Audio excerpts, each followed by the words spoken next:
یہ کہانی ہے 40 چوروں کی جنہوں نے ہزاروں شہروں کو لوٹا ہے۔ یہ ہیں 40 چور جن کا خوف اس وقت پورے ایران میں ہے۔ یہاں موجود سب کچھ 40 چوروں کا ہے اور ہمیں کوئی نہیں روک سکتا۔ کہتے ہیں کہ پرانے زمانے میں ایران میں 2 بھائی رہا کرتے تھے۔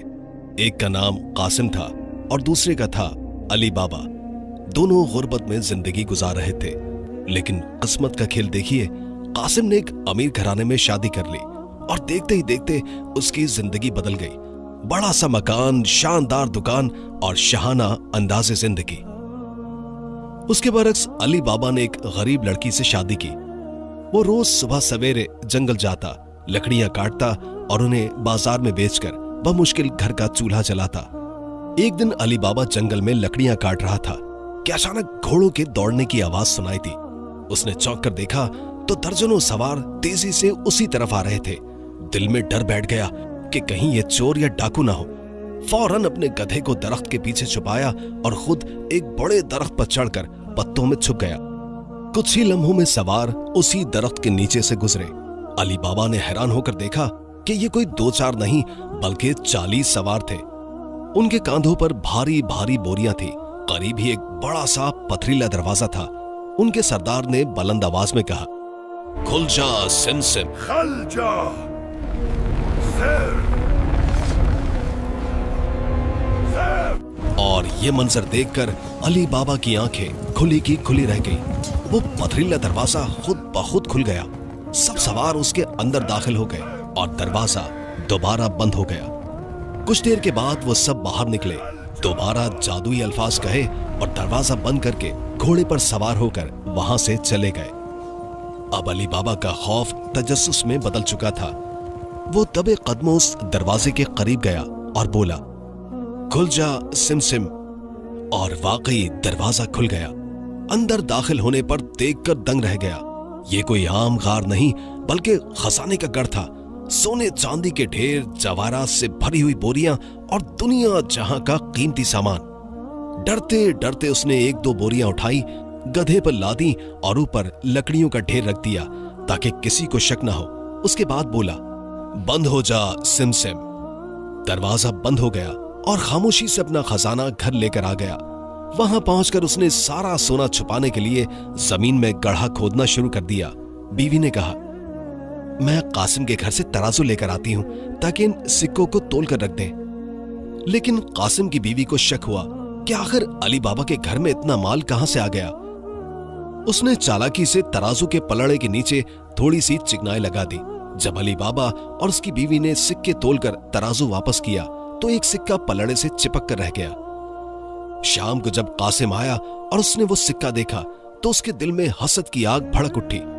تو اس کی بیوی نے حسد اور غصے بھرے لہجے میں کہا، تم سمجھتے ہو کہ تمہارا بھائی علی بابا بہت غریب ہے؟ نہیں، اس کے پاس اتنا خزانہ ہے کہ وہ اشرفیاں گننے کے بجائے تولتا ہے۔ دیکھو، یہ اشرفی اس کا ثبوت ہے۔ یہ سن کر قاسم کے دل میں آگ بھڑک اٹھی۔ ساری رات وہ کروٹیں بدلتا رہا، سوچتا رہا کہ علی بابا کے پاس اتنی دولت آئی کہاں سے۔ اگلی صبح وہ علی بابا کے گھر پہنچا اور کہا، مجھ سے باتیں چھپانے کی کوئی ضرورت نہیں، صاف صاف بتاؤ اتنی دولت آئی کہاں سے۔ علی بابا نے جان بوجھ کر انجان بنتے ہوئے کہا، میں سمجھا نہیں، تم کہنا کیا چاہتے ہو؟ قاسم نے جیب سے وہ اشرفی نکالی اور دکھاتے ہوئے کہا، یہ اشرفی ترازو سے چپکی ہوئی ملی ہے، اب بتاؤ یہ خزانہ کہاں سے آیا؟ علی بابا جان گیا کہ اب بات چھپانا انتہائی مشکل ہے۔ اس نے سارا حال سچ سچ بیان کر دیا اور قاسم کو وہ خفیہ الفاظ بھی بتا دیے جن سے غار کا دروازہ کھلتا تھا۔ قاسم کے دل میں لالچ بڑھ گئی اور وہ بولا، کل میں اپنے خچروں کے ساتھ وہاں جاؤں گا اور سارا خزانہ ایک ہی بار میں لے آؤں گا۔ اگلے دن وہ 10 خچر لے کر غار تک پہنچا۔ دروازے پر جا کر زور سے بولا، کھل جا سمسم۔ دروازہ کھل گیا اور قاسم اندر داخل ہوا۔ خزانے کے انبار دیکھ کر اس کی آنکھیں خیرہ ہو گئی۔ جتنا علی بابا نے بتایا تھا اس سے کہیں زیادہ خزانہ وہاں پر موجود تھا۔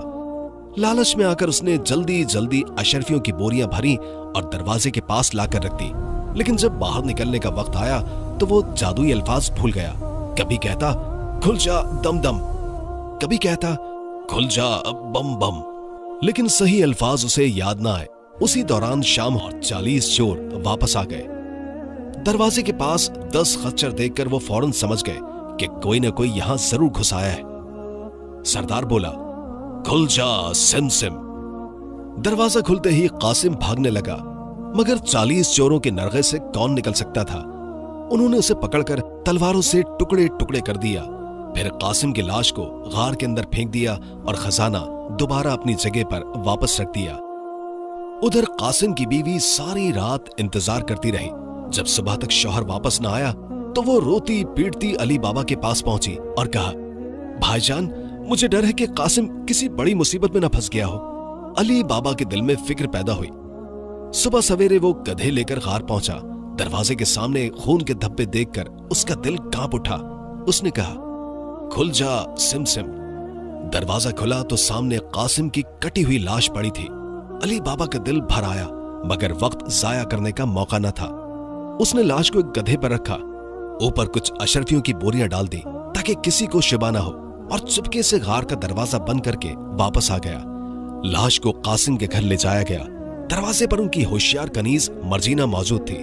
अली बाबा ने उसे सारी बात बता दी और कहा, अब इस लाश को छुपाना ही बेहतर है, वरना हम सबसे बड़ी मुसीबत में फंस जाएंगे। मर्जीना इंतहाई अक्लमंद और हाजिर दिमाग थी। उसने कहा, आप फिक्र न करें, मैं सब कुछ संभाल लूंगी। चंद घंटों में उसने मोहल्ले में यह खबर फैला दी कि कासिम सख्त बीमार है। कभी हकीम के पास जाती, कभी दवा लाती, ताकि सबको लगे कि कासिम की बीमारी दिन ब दिन बढ़ती ही जा रही है। फिर अचानक रात को रोने धोने की आवाजें आने लगी और सबको यकीन हो गया कि कासिम का इंतकाल हो चुका है। उसी रात मर्जीना बाजार गई और एक मशहूर दर्जी मुस्तफा दर्जी को बुलाया। उसने एक अशरफी उसके हाथ पर रखकर कहा, मेरे घर चलो, बस एक छोटा सा काम है, लेकिन शर्त यह है कि तुम अपनी आंखों पर पट्टी बांधकर जाओगे। मुस्तफा कुछ हिचकिचाया तो मर्जीना ने एक और अशरफी उसके हाथ पर रख दी। अब वो इनकार कैसे करता। मर्जीना ने दर्जी मुस्तफा से कहा, अगर तुम ये काम कर दोगे तो मैं तुम्हें एक और इनाम दूंगी। अशरफियों के लालच में मुस्तफा फौरन तैयार हो गया। उसकी आंखों पर पट्टी बांध दी गई और वो मर्जीना के पीछे पीछे चल पड़ा।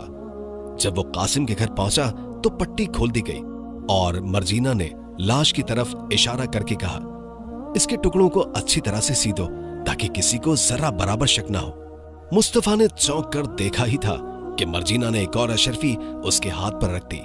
लालच ने जबान बंद कर दी। उसने फौरन अपना सामान निकाला और बड़ी ही महारत के साथ लाश को जोड़कर सी दिया। काम मुकम्मल हुआ तो मर्जीना ने मजीद एक और अशरफी उसके हाथ पर रख दी, पट्टी दोबारा बांधी और उसे उसकी दुकान पर वापस छोड़ आई। जाते जाते सख्ती से कहा, यह बात किसी के सामने खोलना मत।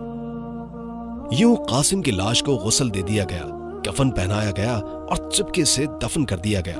किसी को कानों कान खबर न हुई। सबने यही समझा कि कासिम बीमारी की वजह से दुनिया से रुखसत हो गया है। उधर अली बाबा ने अपने बेटे को कासिम की दुकान पर बिठा दिया और कासिम की बीवी की ख्वाहिश पर उसका घर भी संभाल लिया। चूंकि कासिम का मकान बड़ा था, अली बाबा और उसकी बीवी आराम से वहीं रहने लगे। दूसरी तरफ 40 चोर जब दोबारा खजाने के गार पर पहुंचे तो ये देखकर हैरान रह गए कि कासिम की लाश के टुकड़े गायब हैं। सरदार ने गुस्से में कहा, जरूर कोई शख्स ऐसा है जिसे हमारे खजाने का राज मालूम हो गया है। अगर हमने उसे तलाश न किया तो हमारा सुकून खत्म हो जाएगा। तमाम चोर बोले, हम जरूर उसका सुराग लगाएंगे। सरदार ने कहा, तुम में से जो सबसे बहादुर है वो शहर जाकर पता लगाए कि हाल ही में किसी आदमी के मरने की खबर मिली है या नहीं। लेकिन याद रखो, अगर कोई नाकाम हुआ तो उसकी मौत यकीनी है। एक चोर आगे बढ़ा और बोला, सरदार, मैं ये काम करूंगा। अगर नाकाम रहा तो आपको हक है कि मुझे मार डालें। सरदार ने इजाजत दे दी और वो चोर एक सौदागर का रूप धार कर शहर में जा पहुंचा। इत्तेफाक से उसने मुस्तफा दर्जी की दुकान पर जाकर कहा, बुजुर्गो, इतनी रात गए मोमबत्ती की रोशनी में काम कर रहे हो, इस मध्यम रोशनी में क्या नजर आता है? मुस्तफा ने फख्र के साथ जवाब दिया, तुम परदेसी लगते हो, वरना जानते कि मैं मुस्तफा दर्जी हूं। कल ही मैंने एक लाश के 4 टुकड़ों को इससे भी कम रोशनी में सी दिया है। यह सुनकर चोर चौंक गया। उसने सोचा, यह तो वही लाश है। उसने बात बदलने के लिए कहा, शायद तुमने सिर्फ कफन सिया होगा। खैर छोड़ो ये बात। उसके बाद आहिस्ता से एक अशरफी उसके हाथ पर रख दी और बोला, मुझसे कुछ मत छुपाओ, सिर्फ मुझे वो मकान बता दो। वादा करता हूं कि किसी से जिक्र नहीं करूंगा। मुस्तफा बोला, मैं अगर चाहूं भी तो नहीं बता सकता। जब मुझे ले जाया गया था तो मेरी आंखों पर पट्टी बंधी हुई थी। चोर ने कहा, कोई बात नहीं, तुम्हें रास्ते का अंदाजा होगा, मैं भी तुम्हारी आंखों पर पट्टी बांध देता हूं, तुम बस चलते जाओ। एक और अशरफी उसके हाथ पर रख दी। लालची दर्जी तैयार हो गया। पट्टी बांधकर वो चलते चलते कासिम के मकान के सामने आ गया। उसने कहा, यही वो जगह है। चोर ने पट्टी खोली, मकान के दरवाजे पर चाक से एक निशान लगा दिया ताकि सुबह अपने साथियों को लाकर दिखा सके। मुस्तफा को वापस छोड़कर वो खुशी खुशी अपने सरदार के पास गया, लेकिन उस वक्त मर्जीना किसी काम से बाहर थी। जब वो वापस आई तो दरवाजे पर चाक का निशान देखकर फौरन समझ गई कि मामला कुछ गड़बड़ है। वो फौरन चाक ले आई और सारे महल्ले के दरवाजों पर वैसा ही निशान बना दिया। उसी दिन जब सरदार अपने चोर के साथ उस मकान को देखने आया तो हैरान रह गया। हर घर के दरवाजे पर एक ही जैसा निशान मौजूद था। वो गुस्से से बोला, तूने हमें धोखा दिया है। उसी वक्त साथी चोरों ने उस नाकाम जासूस को मार डाला। जब पहले दो चोर अपनी जान गंवा बैठे तो बाकी सबके दिल दहल गए। अब एक और चोर जो खुद को बड़ा होशियार और माहिर जासूस समझता था, आगे बढ़ा। वो भी मुस्तफा दर्जी के पास गया, उसे रिश्वत दी और आंखों पर पट्टी बांधकर कासिम के मकान तक ले गया। लेकिन इस बार उसने सोचा कि दूसरों की तरह सादा सी गलती नहीं करेगा। उसने लाल चाक निकाला और कासिम के दरवाजे पर खास निशान लगा दिया। उसे यकीन था कि इस बार सुराग हाथ से नहीं निकलेगा। इत्तेफाक से मर्जीना फिर बाहर निकली और जैसे ही लाल रंग का निशान देखा तो फौरन समझ गई कि मामला कुछ गड़बड़ है। वो बड़ी ही ज़हीन और हाजिर दिमाग लड़की थी। उसने फौरन हर मकान पर वैसा ही निशान लगा दिया ताकि दुश्मन को असल मकान की पहचान न हो सके। जब वो चोर अपने सरदार के साथ वापस आया और दरवाजों पर निशान देखे तो उनकी अकल दंग रह गई। हर मकान पर एक ही तरह का निशान मौजूद था। सरदार गुस्से से आग बबूला हो गया और उस चोर को भी अंजाम तक पहुंचा दिया। अब 40 में से सिर्फ 38 चोर बाकी रह गए थे। सरदार ने फैसला किया कि अब मजीद दूसरों को भेजकर वक्त जाया नहीं करेगा। वो खुद मुस्तफा दर्जी के जरिए असल मकान तक पहुंचा और इस बार जहन में अच्छी तरह उस मकान की पहचान बिठा ली। अब सरदार ने नया मंसूबा बनाया। उसने 29 खच्चर तैयार किए और 38 बड़े बड़े खाली तेल के पीपे मंगवा लिए। सिर्फ एक पीपा असल तेल से भरा हुआ था और बाकी तमाम पीपों में एक एक चोर छुपा दिया। हर चोर के पास तलवार और हथियार मौजूद थे। ऊपर से पीपों पर तेल मल दिया ताकि सबको लगे कि ये तेल से भरे हुए हैं। यूं ये काफिला शहर में दाखिल हुआ। लोग समझ रहे थे कि ये कोई तेल का सौदागर है। सरदार सीधा अली बाबा के घर पहुंचा। इत्तेफाक से अली बाबा बाहर खड़ा था। सरदार ने मुस्कुराकर कहा, भाई मैं दूर से तेल लेकर आया हूं, रात हो गई है, समझ नहीं आता कि कहां जाऊं। अगर तुम मेहरबानी करो तो एक रात अपने घर पर ठहरा लो। अली बाबा ने उसे पहचाना नहीं, हालांकि पहले जंगल में देख चुका था। वो भोला भाला था। उसने बड़े ही प्यार से कहा, बहुत खुशी से, तुम हमारे मेहमान हो। यूं खच्चर और पीपे एक कमरे में बंद कर दिए गए। सरदार के लिए एक अलग कमरा दे दिया गया और मर्जीना को हुक्म दिया कि खाने पीने का इंतजाम करें। रात के खाने के बाद सब अपने अपने कमरों में जा सोए। असल मंसूबा यह था कि जब सरदार कमरे से कंकर फेंकेगा तो पीपों के अंदर छुपे चोर बाहर निकल आएंगे और एक साथ हमला करके अली बाबा और उसके घर वालों को खत्म कर देंगे। लेकिन खुदा की कुदरत, मर्जीना को रात को तेल का चिराग खत्म होने पर ख्याल आया कि क्यों ना पीपों में से तेल ले लूं। जैसे ही वो पहले पीपे के पास गई तो अंदर से हल्की सी आवाज आई, क्या वक्त आ गया, क्या मैं निकलूं? मर्जीना चौंक गई, लेकिन बड़ी ही होशियारी से मर्दाना आवाज निकालकर कहा, नहीं, अभी वक्त नहीं। उसके बाद वो दूसरे पीपे के पास गई, वहां से भी वैसी ही आवाज आई। इस तरह एक एक पीपे से आवाज आती गई। मर्जीना फौरन समझ गई कि इन सब में दुश्मन छुपे हुए हैं।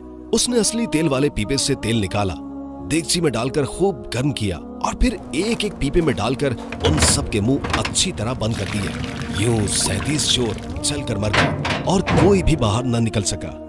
जब आधी रात गुजरी तो सरदार उठा और इशारा देने के लिए कंकर फेंका, लेकिन अंदर से कोई बाहर ना आया। उसने कई बार कोशिश की मगर खामोशी रही। घबराकर वो खुद कमरे में गया तो वहां से बदबू आ रही थी।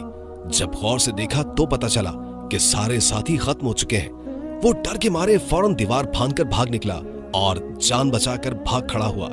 सुबह हुई तो मर्जीना ने अली बाबा को कमरे में लाकर दिखाया।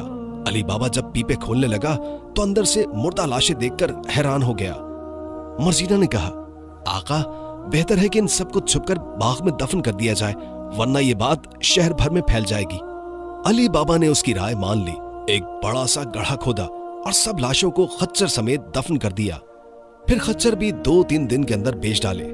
यूं अली बाबा की जान एक बार फिर मर्जीना की अक्ल और हासिर दिमागी के बायस बच गई। लेकिन सरदार अभी जिंदा था। उसके दिल में इंतकाम की आग और भी भड़क उठी थी। जब सरदार के सारे साथी मारे गए तो वो अकेला रह गया। चंद दिन तक वो खौफ और परेशानी में मुब्तला रहा। फिर उसने सोचा कि शहर जाकर देखता हूं, शायद इन लाशों की वजह से अली बाबा पकड़ा गया हो और खलीफा ने उसे गिरफ्तार कर लिया हो। लेकिन जब वो शहर पहुंचा तो किसी को कुछ खबर न थी। न अली बाबा का जिक्र था, न चोरों की लाशों का। इससे सरदार को यकीन हो गया कि अली बाबा ने सब लाशों को खुफिया तौर पर दफना दिया है। अब सरदार को यह भी डर था कि अली बाबा उसके खजाने का भेद जानता है, लिहाजा उसने एक और मंसूबा तैयार किया। शहर में एक बहुत बड़ी दुकान किराए पर ली और अपना तारुफ ख्वाजा हसन के नाम से कराया। वो कीमती सामान बेचने लगा और जल्द ही लोगों में मशहूर हो गया। इत्तेफाक से उसने दुकान अली बाबा के बेटे की दुकान के बिल्कुल सामने ली और आहिस्ता आहिस्ता उससे दोस्ती बढ़ाने लगा। एक दिन अली बाबा ने ख्वाजा हसन को अपने घर पर खाने पर बुलाया, लेकिन उसने बहाना बनाया, मैं बीमार हूं, हकीम ने मुझे नमक खाने से मना किया है। अली बाबा ने कहा, कोई बात नहीं, तुम्हारे लिए बगैर नमक के खाने का इंतजाम हो जाएगा। ये बात सुनकर मर्जीना को शक हुआ। वो हैरान रह गई कि ये कैसा मेहमान है कि जो नमक तक नहीं खाता। उसे फौरन खतरे की बू आने लगी। लेकिन अली बाबा ने कहा, तुम फिक्र न करो, जैसा मैं कहूं वैसा ही करो। मर्जीना ने खाना तैयार किया। जब वो खाने की ट्रे लेकर गई तो उसने गौर से ख्वाजा हसन को देखा। अचानक उसे पहचान गई। ये वही चालाक सरदार था जिसने 40 चोरों को लीड किया था। उसके लिबास के नीचे खंजर भी झलक रहा था। मर्जीना ने दिल में सोचा कि आज उसे खत्म करने का वक्त आन पहुंचा है। उसने तेजी से कपड़े बदले और आकर अली बाबा से कहा, अगर इजाजत हो तो मैं आपके मेहमान के सामने रक्स करूं? अली बाबा खुश हो गया। हाँ जरूर, ये तो बड़ी अच्छी बात है। रक्स शुरू हुआ। मर्जीना ने हाथ में खंजर पकड़ लिया और नाचने के अंदाज में उसे छुपाए रखा। लोग समझे कि ये रक्स का ही हिस्सा है। कभी दाएं जाती तो कभी बाएं, और आखिर में अली बाबा के करीब आकर इनाम मांगा। अली बाबा ने उसे अशरफी दे दी। फिर वो बेटे के पास गई, उसने भी इनाम दिया। आखिर में वो ख्वाजा हसन के करीब पहुंची। जैसे ही वो अशरफी निकालने के लिए झुका, मर्जीना ने झट से खंजर उसके सीने में उतार दिया। सरदार वहीं ढेर हो गया और सांस तक न ले सका। अली बाबा और उसका बेटा खौफजदा हो गए। ये तुमने क्या कर दिया मर्जीना? ये हमारा मेहमान था। मर्जीना ने कहा, नहीं आका, ये कोई मेहमान नहीं बल्कि दुश्मन था। ये वही 40 चोरों का सरदार है। देखो, इसके पास खंजर है, इसलिए इसने नमक खाने से इनकार कर दिया था, क्योंकि नमक खाने से रिश्ता कायम हो जाता है और दुश्मन कभी ऐसा नहीं करता। अली बाबा को हकीकत समझ में आ गई और वो खुशी से चिल्लाया, मर्जीना, तुमने मेरी जान बचाई है। इसके बदले मैं अपने बेटे का रिश्ता तुमसे करता हूँ। बेटे ने भी ये रिश्ता खुशी से कबूल कर लिया। अगले दिन सरदार की लाश चुपके से बाग में दफन कर दी गई। वक्त गुजरता गया। कई महीनों तक अली बाबा ने खजाने के गार का रुख न किया, क्योंकि उसे डर था कि शायद सरदार के कुछ साथी जिंदा हो। लेकिन जब अरसा गुजर गया तो वो घोड़े पर सवार होकर जंगल गया। खुल जा सिमसिम। दरवाजा खुल गया, लेकिन अंदर जाकर देखा तो खजाना ज्यों का त्यों था। उसे यकीन हो गया कि बाकी सब चोर भी खत्म हो गए हैं और अब खजाने पर सिर्फ अली बाबा का हक रह गया है। उसने अपने बेटे को भी राज बता दिया। फिर वो और उसकी औलाद सारी उम्र ऐशो आराम से रही और कभी किसी को तंगी ना आई। प्यारे दोस्तों, अगर आपको ये कहानी अच्छी लगी तो लाइक करें, सब्सक्राइब कीजिए और मजीद दिलचस्प किस्से सुनने के लिए हमारा साथ